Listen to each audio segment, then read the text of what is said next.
የቀጣዩን አለቃ ረዳት እጩዎች ማረጋገጥ እፈልጋለሁ። ከምርጫ ዙሮች በኋላ እና ከምክር ሀሳቦች በኋላ የቦታው እጩዎች ወደ 3 ዝቅ ብለዋል።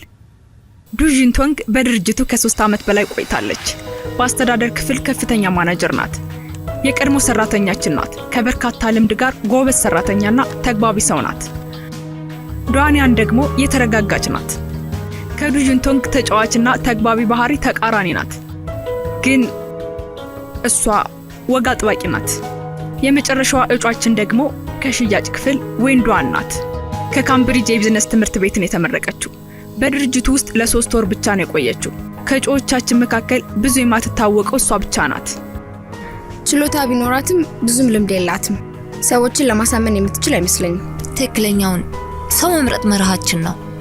ከልምድ ይልቅ ችሎታውን እናስቀድማለን። ስለዚህ እንደዛ እናደርጋለን። እሺ፣ እነዚህን 3 እጩ ሰራተኞች በደንብ አውቀናል። ከሰዓትም በቃለ መጠይቅ የሚያስፈልገውን እንመርጣለን። እሺ፣ አሁኑን አዘጋጃለሁ።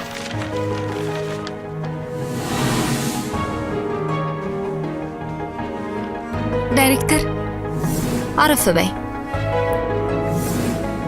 እስኪ እባክሽ ለአለቃው ረዳት ለመሆን እንዴት እንደተዘጋጀሽ ንገሪኝ።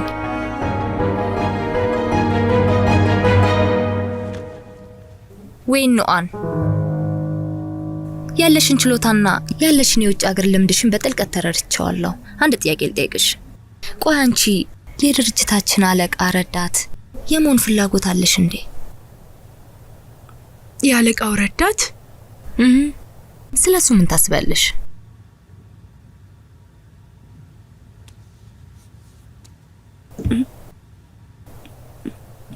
ደንግጫለሁ። የአለቃው ረዳት ደሞዝና ኃላፊነቶች በአጠቃላይ ከፍተኛ ማናጀር ጋር ተመሳሳይ ናቸው። ይሄን እድል በማግኘትሽ ነው ድንጋጤ የተሰማሽ? ስራውን መስራት እንደምችል በደንብ እርግጠኛ ነኝ፣ ግን አላውቅም እኔ ለዚህ ስራ ብቁ መሆኔን። ግልጽ ሆነሽ ልትነግሪኝ ትችያለሽ።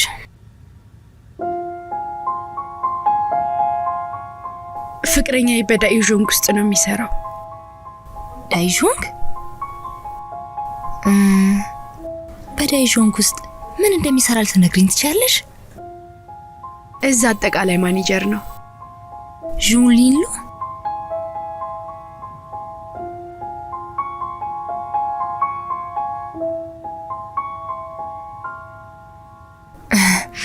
እሺ ገብቶኛል። ወደ ስራሽ ተመለሽ።